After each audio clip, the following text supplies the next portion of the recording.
Hello friends, welcome to English literature guide. आज हम discuss करेंगे मैरियन एवंस का लिखा novel the mill on the floss और इस नावल से रिलेटेड कुछ इंपॉर्टेंट डिटेल्स। चलिए डिस्कशन स्टार्ट करते हैं और जानते हैं मैरियन एवंस के बारे में। मैरियन एवंस ने जब नावल लिखना स्टार्ट किया तो George Eliot pen name use किया, इसीलिए मैं उनके एक्चुअल नेम की जगह उनका पेन नेम ही डिस्कशन में यूज़ करूँगी। Victorian novelist George Eliot was born as Marian Evans Nuneaton in Warwickshire, England in 1819। Father Robert Evans एक एस्टेट एजेंट थे for the Earl of Lonsdale और मदर का नाम था Christiana Pearson Evans. Eliot was the youngest daughter of her parents. अपने time की other women के comparison में एलियट ने काफ़ी ज़्यादा पढ़ाई की। Eliot's first published work was a poem published in the Christian observer in January 1840, knowing that shortly I must put off this tabernacle। 1856 में मैरियन एवंस ने जब नावल लिखना शुरू किया तो pen name George Eliot use किया, ये हम जान चुके हैं। Adam Bede published in 1859 was the first full length novel. Adam Bede के बाद the mill on the Floss 1860, Silas Marner 1861, Romola 1863, Felix Holt the Radical 1866, Middlemarch, Daniel Deronda Eliot के major works हैं। Novel के अलावा Elliott ने poetry भी लिखी और इनकी लिखी फेमस पोइम्स में हैं the Spanish Gypsy, Agatha, Brother and Sister, Armgart, the Legend of Jubal, Arion, a Minor Prophet, a College Breakfast Party, the Death of द मोसेस। अब बात करते हैं हमारे आज के novel the mill on the Floss के बारे में। The mill on the Floss publish हुआ था इन 1860। इस नावल को एलियट का द मोस्ट ऑटोबायोग्राफिकल नावल माना जाता है। रीज़न है इस नावल की प्रोटैगनिस्ट मैगी टलीवर की लाइफ एंड एलियट की लाइफ की सिमिलैरिटीज़ का। एलियट का अफेयर एक मैरिड मैन के साथ था। इस अफेयर की वजह से एलियट के ब्रदर आइजैक ने एलियट के साथ अपना रिलेशन ख़त्म कर लिया था, लेकिन एलियट को फिर भी अपने ब्रदर से बहुत ज़्यादा लगाव था। Eliot draws on her own experiences with a once beloved but rigid and controlling brother to depict the relationship between Maggie and her brother Tom. अब चलते हैं नावल के प्लॉट की तरफ। नावल का नरेटर कोई थर्ड पर्सन है जिसके बारे में हमें कोई information through out the novel नहीं मिलती है। Spanning a period of 10 to 15 years, the novel details the lives of Tom and Maggie Tulliver, who grow up at Dorlcote Mill on the River Floss near the village of St. Ox in Lincolnshire, England। Village और river दोनों ही fictional हैं। Novel की starting में सबसे पहले बात होती है टलीवर फैमिली की, जिसमें 4 मेंबर्स हैं, मिस्टर एंड मिसेस टलीवर और इनके 2 children Tom and Maggie. Mister Tulliver Dorlcote Mill के ऑनर हैं और ये मिल कई जनरेशन से उनकी फैमिली के पास है। Mr. Tulliver is hot-tempered, stubborn, although also intelligent। Mr. Tulliver uneducated हैं और अपनी डॉटर मैगी और सिस्टर मिसेस मॉस से बहुत प्यार करते हैं। वो मैगी की इंटेलिजेंस पर प्राउड फील करते हैं, लेकिन उन्हें ये डाउट है कि लड़की होने की वजह से मैगी के लिए इस इंटेलिजेंस का यूज़ क्या होगा। मिस्टर टलीवर टॉम को खूब पढ़ाना चाहते हैं जिससे वो अपनी लाइफ में कुछ एक्स्ट्रा ऑर्डिनरी अचीव कर सके। Mrs Tulliver is a very simple woman, she loves her children, she greatly favours Tom. लेकिन मैगी की इंटेलिजेंस और उसके तौर तरीक़ों से मिसेस टलीवर काफ़ी परेशान रहती हैं। वो चाहती हैं कि मैगी भी बाकी गर्ल्स की तरह रहे। नेक्स्ट है Maggie Tulliver. Maggie is the very intelligent and very conflicted protagonist of the mill on the Floss. Novel की स्टार्टिंग में मैगी की एज 9 ईयर्स बताई गई है। She adores her brother Tom. आगे है मैगी का भाई टॉम टलीवर। टॉम मैगी से 4 साल बड़ा है। He is athletic, prideful, obsessed with justice and usually rather unforgiving. पढ़ाई लिखाई में टॉम की कोई खास दिलचस्पी नहीं है, but he is practical, determined and willing to sacrifice everything to regain his family's honour. ये था टलीवर्स का इंट्रो। जैसे कि हमने पहले बात करी कि मिस्टर टलीवर के लिए एजुकेशन बहुत इंपॉर्टेंट है, तो वो अपने जानकार मिस्टर रायली के एडवाइस पर टॉम को मिस्टर स्टेलिंग की अकेडमी में एडमिशन दिलाने का डिसीजन लेते हैं। हालांकि मिस्टर रायली को टॉम के इंटरेस्ट के सब्जेक्ट्स के बारे में कुछ भी नहीं पता था, मगर मिस्टर टलीवर मिस्टर रायली को एक नॉलेजेबल पर्सन मानते थे। तो वो टॉम को प्रेजेंट अकेडमी से हटाकर मिस्टर स्टेलिंग की अकेडमी ज्वाइन करवाने का डिसाइड करते हैं। न्यू अकेडमी में एडमिशन लेने के लिए टॉम एक बार वापस घर आता है। मैगी बेसब्री से उसका वेट कर रही थी। टॉम मैगी के लिए गिफ्ट्स लाता है, लेकिन जब टॉम देखता है कि मैगी की नेग्लिजेंस की वजह से उसके रैबिट्स की डेथ हो गई है, तो वो मैगी पर बहुत गुस्सा करता है। मैगी बहुत दुखी होती है। टॉम मैगी को ज़्यादा दुखी होते देख उसे माफ़ कर देता है। उसी दिन टॉम और मैगी के aunts and uncles the Gleggs Deans उनके यहाँ आते हैं। आंट सोफ़ी डीन की डॉटर लूसी डीन से टॉम एंड मैगी दोनों की ही बहुत अच्छी दोस्ती थी। मिसेस ग्लैग मैगी के खुले बालों पर कमेंट करती हैं तो मैगी गुस्से में अपने रूम में जाकर अपने बाल कट करने लगती है। उस टाइम घर के बड़ों में टॉम की एजुकेशन को लेकर आपस में कहासुनी हो जाती है और हमें पता लगता है कि आंटी ग्लैग इतने नखरे क्यों दिखा रही हैं।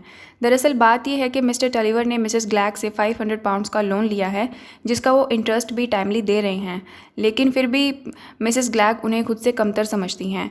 खैर, ये पाउंड्स मिस्टर टलीवर ने अपने यूज़ के लिए नहीं बल्कि अपनी सिस्टर मिसेस ग्रिटी मॉस को दिए हैं, जो काफ़ी पुअर है क्योंकि इनके हस्बैंड को काम में हर साल लॉस उठाना पड़ता है। मिसेस ग्लैग से बहस होने के बाद मिस्टर टलीवर डिसाइड करते हैं कि इससे पहले कि मिसेस ग्लैग प्रिंसिपल अमाउंट मांगे, बेटर ये होगा कि वो खुद ही ये रकम उन्हें दे दें। मगर तभी वहाँ मैगी अपने हेयर कट करके आ जाती है और सारा फोकस मैगी की इस हरकत पर हो जाता है। Mrs Sophy Deane, Mrs Glegg and Mrs Tulliver means Maggie की मदर भी मैगी को इस हरकत के लिए डांटती हैं, लेकिन मैगी के फादर मिस्टर टलीवर उसका सपोर्ट करते हैं। अब मेन प्रॉब्लम थी मिसेस ग्लैग के डेट को चुकाने की, इसीलिए मिस्टर टलीवर अपनी सिस्टर के घर जाते हैं और उसको कहते हैं अपने दिए पाउंड्स लौटाने को। लेकिन मिसेस मॉस की कंडीशन देखकर वो अपनी बात वापस ले लेते हैं और कहते हैं कि वो कुछ टाइम तक और वेट कर लेंगे। 500 पाउंड्स को एक साथ चुकाना काफ़ी मुश्किल हो रहा था, तो मिस्टर टलीवर 200 पाउंड्स मिस्टर वेकम के क्लाइंट से अपनी मिल को गिरवी रख के लोन लेते हैं। बाकी के 300 पाउंड्स अलग अलग लोगों से लोन लेकर कलेक्ट करते हैं। मिस्टर वेकम के बारे में हम अभी कुछ देर में बात करेंगे। इस तरह से मिस्टर टलीवर मिसेस ग्लैग से लिए डेट को पे कर देते हैं। इतना सब होने के बाद भी मिस्टर टलीवर टॉम को पढ़ाने के लिए मिस्टर स्टेलिंग की अकेडमी में भेजते हैं। मिस्टर स्टेलिंग की अकेडमी में टॉम ही एक अकेला स्टूडेंट था। टॉम जब क्रिसमस पर अपने घर आता है तो मैगी उसे बताती है कि उनके फादर का अपने नेबर मिस्टर पेवट से रिवर फ्लॉस के वाटर फ्लो को लेकर डिस्प्यूट चल रहा है। नेक्स्ट डे इस डिस्प्यूट को लेकर आर्बिट्रेशन होता है। मिस्टर पेवट का लॉयर मिस्टर वेकम पूरी कोशिश करता है आर्बिट्रेशन में उसे जिताने की, लेकिन arbitrator Mister Riley decision Mister Tulliver के फेवर में देते हैं। आर्बिट्रेशन में हुई इस हार को मिस्टर वेकम कुछ ज़्यादा ही पर्सनली ले लेते हैं और डिसाइड करते हैं मिस्टर टलीवर को सबक सिखाने का। साथ ही मिस्टर पेवट भी इस आर्बिट्रेशन के बाद मिलके आसपास का लैंड परचेज कर लेते हैं। हॉलीडेज़ ख़त्म होने के बाद टॉम जब मिस्टर स्टेलिंग की अकेडमी जाता है तो उसे पता लगता है कि मिस्टर वेकम का बेटा फिलिप वेकम भी अब उसके साथ पढ़ेगा। टॉम को बहुत गुस्सा आता है, लेकिन जब उसे पता लगता है कि वो हंच पैक्ड है तो टॉम का गुस्सा कुछ कम होता है, पर टॉम फिलिप से दोस्ती नहीं करता। फिलिप भी अपनी इस डिफॉर्मिटी को लेकर काफ़ी सेंसिटिव है और उसे रीडिंग एंड पेंटिंग का भी बहुत शौक है। टॉम भी फिलिप की इन हॉबीज़ की तारीफ़ करता है। कुछ टाइम बाद Maggie comes to visit Tom and grows friendly with Philip whose cleverness she admires. इस फ्रेंडशिप का मेन रीज़न यही था कि Maggie and Philip similar interest रखते थे। मैगी की वजह से टॉम एंड फिलिप में दोस्ती हो जाती है, लेकिन मैगी के जाने के बाद वो दोनों फिर से पहले जैसे हो जाते हैं। कहानी कुछ साल आगे बढ़ती है और हमें पता लगता है कि मिस्टर पिवट ने एक बार फिर से मिस्टर टलीवर पर केस कर दिया है और इस बार वो केस जीत गए हैं। और दूसरी तरफ लॉयर वेकम के क्लाइंट ने मिस्टर टलीवर का लिया हुआ लोन मिस्टर वेकम को पास कर दिया था, तो अब मिस्टर टलीवर बैंकरप्ट हो चुके थे। बैंकरप्सी का नोटिस मिलते ही मिस्टर टलीवर की हेल्थ बिगड़ जाती है, इसीलिए मैगी टॉम को अकेडमी से वापस आने के लिए लेटर लिखती है। मिस्टर एंड मिसेस ग्लैग और मिस्टर एंड मिसेस डीन के अलावा आंट ग्रिटी भी मिस्टर टलीवर को मिलने आते हैं, लेकिन हेल्प करने की जगह मिसेस ग्लैग तो टॉम एंड मैगी को ही उनके फादर के अगेंस्ट बातें सुनाने लगती हैं, जिससे मैगी बहुत गुस्सा होती है और वो उन सबको वापस जाने को कहती है। लेकिन टॉम मिस्टर डीन को कहता है कि अगर ऑक्शन में मिल को वो परचेज़ कर लें और उसके फादर यानी कि मिस्टर टलीवर को मैनेजर रख लें तो उनके सर आई ये मुसीबत टल सकती है। अंकल डीन इस पर एग्री करते हैं और आंट डीन भी। ये कॉन्वर्सेशन होने के बाद मिसेस टलीवर जाती हैं लॉयर वेकम के पास और उन्हें बताती हैं कि लॉयर वेकम 200 पाउंड्स का लोन उसके brother in law mister dean को पास कर दें, जिससे मिस्टर टलीवर मिल के मैनेजर बने रहेंगे और मिस्टर वेकम का लोन भी पे हो जाएगा।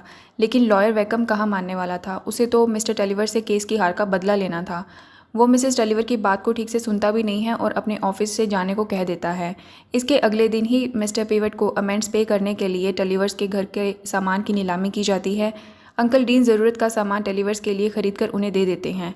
अब होता ये है कि लॉयर वेकम मिस्टर टलीवर को ऑफ़र देते हैं उसी मिल में रहकर उनके लिए जॉब करने का। मिस्टर टलीवर ऐसा नहीं करना चाहते थे, लेकिन मजबूरी में उन्हें ये जॉब करनी पड़ती है। पर वो टॉम से बाइबल पर लिखवाते हैं कि टॉम उनकी इस बर्बादी का बदला मिस्टर वेकम से ज़रूर लेगा और उन्हें कभी माफ़ नहीं करेगा। टॉम अपने इस प्रॉमिस को निभाने के लिए अपने अंकल मिस्टर डीन, जो गेस्ट एंड कंपनी में मैनेजर थे, को जॉब के लिए अप्लाई करता है और बहुत मेहनत करता है अपने डेट्स पे करने के लिए। टॉम का फ्रेंड बॉब चैकिन भी टॉम के इस बुरे वक्त में बहुत हेल्प करता है। याद करिए 200 पाउंड्स तो मिल को गिरवी रख कर लिए थे, लेकिन 300 पाउंड्स तो अभी भी बाकी थे। बात करें मैगी की तो Maggie's life falls into a round of housework and sewing. ये कड़ी टूटती है जब बॉब जैकिन, जो टॉम का फ्रेंड है, मैगी को बुक्स गिफ्ट करता है। One of these turns out to be Thomas Kempis and this book leads her to a life of renunciation of the world. एक दिन मैगी अपने घर के पास ही वॉक कर रही थी कि फ़िलिप वैकम से मिलती है। मैगी को अपने ब्रदर की तरह फ़िलिप से बिल्कुल भी गुस्सा नहीं था। इस मीटिंग में फ़िलिप मैगी को कन्विंस करता है कि उसे अपने डिज़ायर्स को इस तरह से ख़त्म नहीं करना चाहिए और वो बनना चाहिए जो वो हमेशा से बनना चाहती है, a lady with full of wit, intelligence and imagination. Maggie Philip की बात मान जाती है। अब यहाँ एक कैच है। देखिए, फ़िलिप मैगी को बचपन से ही पसंद करता है, बट मैगी का कुछ क्लियर नहीं है। जब फ़िलिप उससे अपनी फीलिंग्स शेयर करता है तो वो कुछ नहीं कहती, मगर फ़िलिप को मना भी नहीं करती। एक दिन मैगी एंड फ़िलिप फॉरेस्ट के एक हट हाउस में बैठे थे, तभी टॉम वहाँ आ जाता है और फ़िलिप पर बहुत गुस्सा करता है। वो कहता है कि उसकी फैमिली तो उन दोनों की फ्रेंडशिप भी अलाउ नहीं करेगी, मैरिज तो बहुत दूर की बात है। इसके अलावा वो फ़िलिप की डिफॉर्मिटी पर भी कमेंट करता है, जो मैगी को बिल्कुल भी अच्छा नहीं लगता। मैगी टॉम से झगड़ा करती है, लेकिन टॉम मैगी को वार्निंग देता है कि अब अगर वो फ़िलिप से मिली तो वो फादर को सब कुछ बता देगा। इस पर मैगी टॉम को ना चाहते हुए भी प्रॉमिस करती है कि वो फ़िलिप से कभी नहीं मिलेगी। कुछ टाइम बाद अपने हार्डवर्क से 300 पाउंड्स टॉम जमा कर लेता है और अपने फादर का डेट चुका देता है। डेट चुकाने के अगले दिन मिस्टर टलीवर का लॉयर मिस्टर वेकम से सामना होता है, तो मिस्टर टलीवर को इतना गुस्सा आता है कि वो स्टिक से लॉयर वेकम से खूब मारपीट करते हैं। मैगी वहाँ आती है और मिस्टर टलीवर को रोकती है, लेकिन इस मारपीट के दौरान नीचे गिरने से मिस्टर टलीवर बीमार पड़ जाते हैं। इस इलनेस की वजह से कुछ दिन बाद मिस्टर टलीवर की डेथ हो जाती है। लॉयर वेकम टलीवर्स को मिल से निकाल देते हैं। टॉम भी खुद को प्रॉमिस करता है कि वो डॉलॉट मिल वापस लेकर ही रहेगा। मिल से निकाले जाने के बाद मिसेस टलीवर अपनी सिस्टर मिसेस डीन के यहाँ रहने चली जाती हैं। मैगी और टॉम के दोस्त बॉब जैकिन के घर रहते हैं। काफ़ी सालों बाद मैगी अपनी कज़न सिस्टर लूसी डीन से मिलने उसके घर आती है। मैगी की मदर मिसेस टलीवर पहले से ही वहाँ रह रही थीं। लूसी मैगी को अपने फियांसे स्टीफन गेस्ट से मिलवाती है। लूसी फ़िलिप वेकम को भी इनवाइट करती है, क्योंकि फ़िलिप स्टीफन गेस्ट का फ्रेंड था, लेकिन मैगी लूसी को ऐसा करने से रोकती है और कहती है कि उसने टॉम को प्रॉमिस किया है कि वो फ़िलिप को कभी नहीं मिलेगी। लेकिन लूसी कहती है कि फ़िलिप तो स्टीफन का फ्रेंड है और उसका यहाँ आना होता रहता है, ऐसे में मैगी को टॉम से परमिशन ले लेनी चाहिए। मैगी ऐसा ही करती है। टॉम इतने सालों में अपने स्किल्स एंड प्रैक्टिकल नॉलेज की वजह से गेस्ट एंड कंपनी में बहुत अच्छा नाम और पाउंड्स बना रहा था। इसी के चलते टॉम ने बिजनेस में अपना शेयर ऑफर किया। He proposes that the company try again to buy the mill and make him manager, लेकिन इस पर जल्दी से कुछ डिसाइड नहीं हो पाता। जब मैगी टॉम से परमिशन मांगती है फ़िलिप से मिलने की, तो टॉम कहता है कि वो लूसी के बहाने खुद फ़िलिप से मिलना चाहती है, लेकिन परमिशन भी दे देता है। Lucy guesses that there was a something between Philip and Maggie and forced Maggie to tell her. Philip and Maggie की फ्रेंडशिप का जानकर लूसी उन्हें मिलाने और टॉम का गुस्सा ख़त्म करने का प्लान बनाती है। लूसी फ़िलिप को कहती है कि वो अपने फादर मिस्टर वेकम को मनाए टॉम को उनकी डॉलॉट मिल वापस करने के लिए, और अगर फ़िलिप ऐसा कर लेता है तो टॉम और मिस्टर वेकम की नाराज़गी ख़त्म हो जाएगी, जिससे मैगी और फ़िलिप की मैरिज में कोई प्रॉब्लम नहीं आएगी। फ़िलिप तो मैगी को शुरू से ही पसंद करता था, तो वो ये सब करने को एग्री हो जाता है। मैगी को लूसी इस प्लान के बारे में कुछ भी नहीं बताती। फ़िलिप अपने फादर मिस्टर वेकम से बात करता है। मिस्टर वेकम कहते हैं कि अगर वो मैगी से शादी करना चाहता है तो वो ज़रूर मिल को रिटर्न कर देंगे, लेकिन टॉम से डील फ़िलिप ही करेगा, वो टॉम से बात भी नहीं करेंगे। ऐसा होने के बाद लूसी अपने घर एक पार्टी ऑर्गेनाइज़ करती है, जिसमें उसके फादर मिस्टर डीन टॉम को डॉलॉट मिल फिर से देने की बात करते हैं। इसका शक भी टॉम मैगी पर ही करता है कि ये सब उसी ने ही करवाया है ताकि मैगी और फ़िलिप की मैरिज हो सके, लेकिन मैगी को कुछ भी आइडिया नहीं था। वो टॉम की इन बातों से बहुत दुखी होती है। कुछ देर बाद स्टीफन गेस्ट मैगी को डांस के लिए पूछता है। फ़िलिप इन दोनों को नोटिस कर रहा था। वो देखता है कि स्टीफन और मैगी एक दूसरे से अट्रैक्ट हो रहे थे। फिर Lucy Maggie, Stephen and Philip को बोटिंग के लिए इनवाइट करती है, पर मैगी कहती है कि वो कुछ दिन के लिए अपनी आंट मिसेस मॉस के पास जाएगी। तो लूसी कहती है कि कोई बात नहीं, प्लान 4 दिन बाद का रख लेते हैं। मैगी अपनी आंट मिसेस मॉस के पास रहने जाती है। इसी बीच होता यह है कि टॉम अंकल डीन की हेल्प से मिल को वापस ले लेता है। मैगी को भी इस बारे में पता लग जाता है। वहीं स्टीफन गेस्ट मैगी से मिलने के लिए मिसेस मॉस के घर आता है। वो मैगी को प्रपोज करता है। मैगी भी स्टीफन को लाइक करती है, पर वो लूसी को चीट नहीं करना चाहती थी। स्टीफन बहुत कोशिश करता है मैगी को मनाने की, लेकिन मैगी कहती है कि अब उन्हें अकेले में कभी नहीं मिलना चाहिए। अगले दिन मैगी लूसी के घर आती है बोटिंग पर जाने के लिए, तो उसे पता चलता है कि लूसी तो घर पर है ही नहीं। तभी स्टीफन गेस्ट वहां आ जाता है और मैगी को कहता है कि फ़िलिप ने भी आने से मना कर दिया है, तो अब ये डेस्टिनी ही है कि उन्हें अकेले में मिलना पड़ेगा। मैगी स्टीफ़न को पसंद तो करती थी ही, तो वो उसकी बात मानकर उसके साथ बोट पर जाने के लिए रेडी हो जाती है। बोट पर जाते हुए स्टीफ़न एलॉपमेंट का डिसाइड करता है। मैगी भी अपनी फीलिंग्स के इनर स्ट्रगल से हार मान चुकी थी, तो वो स्टीफ़न के साथ जाने को रेडी हो जाती है। लेकिन जैसे ही अगली सुबह वो दूसरे टाउन में पहुंचते हैं, स्टीफ़न और मैगी को शिप पर टॉम का दोस्त बॉब जैकिन देख लेता है और वो जाकर टॉम को बता देता है कि उसकी सिस्टर मैगी स्टीफ़न गेस्ट के साथ भाग गई है। जल्दी ही ये न्यूज़ पूरे सैंटॉक्स विलेज में फैल जाती है, पर मैगी तो घर वापस आ जाती है क्योंकि यहाँ भी वो स्टीफ़न की जगह लूसी के साथ अपने रिलेशन को वैल्यू देती है। मैगी को देखते ही टॉम बहुत गुस्सा होता है और मैगी को घर से हमेशा के लिए निकल जाने को कहता है। मैगी की मदर मिसेस टलीवर इस बार मैगी को सपोर्ट करती हैं और ये दोनों बॉब जैकिन के घर रहने लगते हैं। वहाँ रहते हुए Maggie doctor Kenn the clergyman of St Ogg's के घर गवर्नेंस का काम करने लगती है। मगर अब मैगी की विलेज में कोई रिस्पेक्ट नहीं बची थी। She is looked on as a fallen woman and cast out from local society. Eventually doctor Kenn is forced to let her go because of persistent rumours that he intends to marry her. Maggie decide करती है कि वो ये village ही छोड़कर चली जाएगी और किसी स्कूल में जॉब करेगी। इस दौरान फिलिप वैकम मैगी को लेटर्स पोस्ट करता है। वो लिखता है कि मैगी को वो शुरू से ही पसंद करता है, लेकिन मैगी को उससे सिंपैथी थी और शायद सिमिलर इंटरेस्ट होने की वजह से मैगी कंफ्यूज हो गई। मगर मैगी के लिए अब उसका प्यार सेल्फलेस हो गया है। वो मैगी को हमेशा चाहेगा लेकिन बदले में उससे कुछ भी एक्सपेक्ट नहीं करेगा। स्टीवन वैकम भी मैगी को लेटर्स लिखता है। वो लिखता है कि मैगी को दूसरों के लिए खुद को हर्ट करने की ज़रूरत नहीं है और वो आज भी वहीं है जहां मैगी उसे छोड़कर गई थी। अगर मैगी चाहे तो वो आज भी उसका हो सकता है। मैगी स्टीफ़न के लेटर का रिप्लाई लिखती है कि वो चाहती है कि वो और स्टीफ़न हमेशा के लिए मिल जाएं, पर ये लेटर वो जला देती है। लूसी मैगी से मिलने आती है और मैगी को कहती है कि वो मैगी से ज़रा भी गुस्सा नहीं है और मैगी बहुत अच्छी है, क्योंकि अगर लूसी उसकी जगह होती तो वो मैगी के लिए ये सब नहीं करती। इस उथल पुथल में हम ये जान पाते हैं कि लगातार बारिश होने की वजह से रिवर फ्लॉस में अब फ्लड आ गया है और पूरा सैंटॉक्स विलेज डूब रहा है। मैगी बॉब जैकिन और उसकी फैमिली के साथ अपनी मदर को भी सेफली बोट पर बाहर निकालने में हेल्प करती है। इसके बाद वो टॉम को देखने के लिए मिल की तरफ जाती है। वहाँ पहुँचती है तो टॉम उसे कहता है कि उसे पता था कि मैगी उसके लिए ज़रूर वहाँ आएगी। टॉम मैगी से कहता है कि उसने मैगी को माफ़ कर दिया है और रस्सी से नीचे उतरकर बोट पर आने की कोशिश करता है, मगर बैलेंस बिगड़ जाता है और वो बाढ़ के पानी में गिर जाता है।